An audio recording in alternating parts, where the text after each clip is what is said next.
The road at a circular turn of radius 10 meter is banked by an angle of 10 degrees. With what speed should a vehicle move on the turn so that the normal contact force is able to provide the necessary centripetal force? तो सबसे पहले question को हम लोग draw करके उसकी condition समझने की कोशिश करते हैं। तो ये सपोज कर लेते हैं हम लोग, एक इंक्लाइंड है, ठीक है, ये वाली साइड है रोड की, ये ऊपर है और ये वाली साइड नीचे ग्राउंड को टच हो रही है। तो इस पे एक व्हीकल कार आ रही है, ये फ्रंट व्यू है, डायग्राम से हमको पता लग रहा है। ओके, तो अगर मैं इसमें देखूँ एफ बी डी बनाऊँ तो एम जी फोर्स इधर लगेगा, ये एंगल थीटा है तो ये एंगल भी थीटा होगा। उसी लिए ये वाला जो कंपोनेंट हो जाएगा एम जी का, वो होगा एम जी कॉस थीटा, और ये वाला कंपोनेंट हो जाएगा एम जी साइन थीटा। ठीक है, normal reaction perpendicular to the plane लगेगा। इस नॉर्मल रिएक्शन का वर्टिकल कंपोनेंट हो जाएगा एन कॉस थीटा और ये हो जाएगा एन साइन थीटा। अब क्योंकि ये टिल्टेड है रोड, ओके, और ये कर्व रोड है, मतलब सीधी ऐसे जाते हुए ऐसे गोल घूम रही है।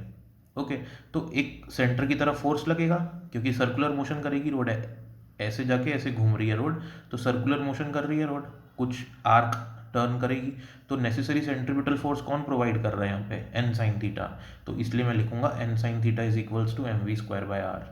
ओके, और N cos theta is equals to m g.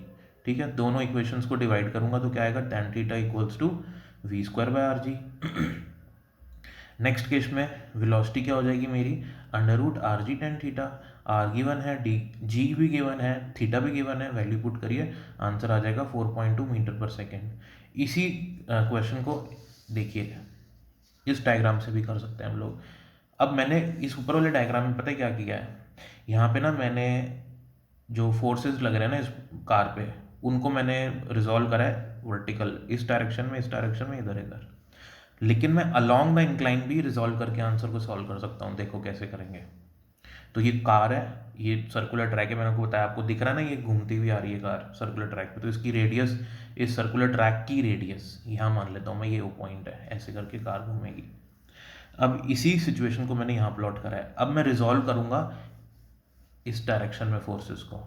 ठीक है, देखिए कैसे कर रहा हूँ। एम जी फिर से नीचे है, एम जी साइन थीटा इधर, कॉस थीटा इधर, नॉर्मल रिएक्शन इधर, ये एंगल थीटा होगा। ये कैसे निकालते हैं, ये तो एंगल थीटा ही रहेगा, ये थीटा, ये भी थीटा होगा, ये 90 माइनस थीटा, ये भी theta, 90 minus theta, theta, 90 minus theta, theta, 90 minus theta, और फिर से थीटा। ये ऐसे ऐसे करना होता है, ध्यान रखिए। अब अगर मैं इस कार को, क्योंकि सर्कुलर मोशन कर रही है, तो इस कार को एक्सेलरेटेड मोशन से ही देखता हूँ, एक्सेलरेटेड फ्रेम ऑफ रेफरेंस से देखता हूँ, तो इस पर सेंट्रीफ्यूगल फोर्स लगेगा बाहर की तरफ, तो सेंट्रीफ्यूगल फोर्स होगा इस डायरेक्शन में। ठीक है, तो m v square by r बाहर की तरफ फोर्स लगेगा। अब उसका इस डायरेक्शन में कंपोनेंट कितना हो जाएगा, इस डायरेक्शन में कंपोनेंट हो जाएगा m v square by r cos theta, और इधर कितना कंपोनेंट लग रहा है, एम जी साइन थीटा। अब क्योंकि ना तो ये ऊपर की तरफ स्किड हो रही है ना नीचे की तरफ स्किड हो रही है, नहीं हो रही, बिल्कुल सीधी चल रही है, कोई दिक्कत नहीं है, तो ये दोनों फोर्सेस बैलेंस है। ठीक है, अगर ये दोनों फोर्सेस बैलेंस है तो देखिए मैंने इन दोनों फोर्सेस को इक्वेट कर दिया, सेम रिजल्ट आ रहा है मेरे पास, v square equals to ten theta r g. तो यहाँ से v is equals to root r g ten theta, और v की वैल्यू पुट करेंगे तो this will be the final result which is same as this result. Thank you.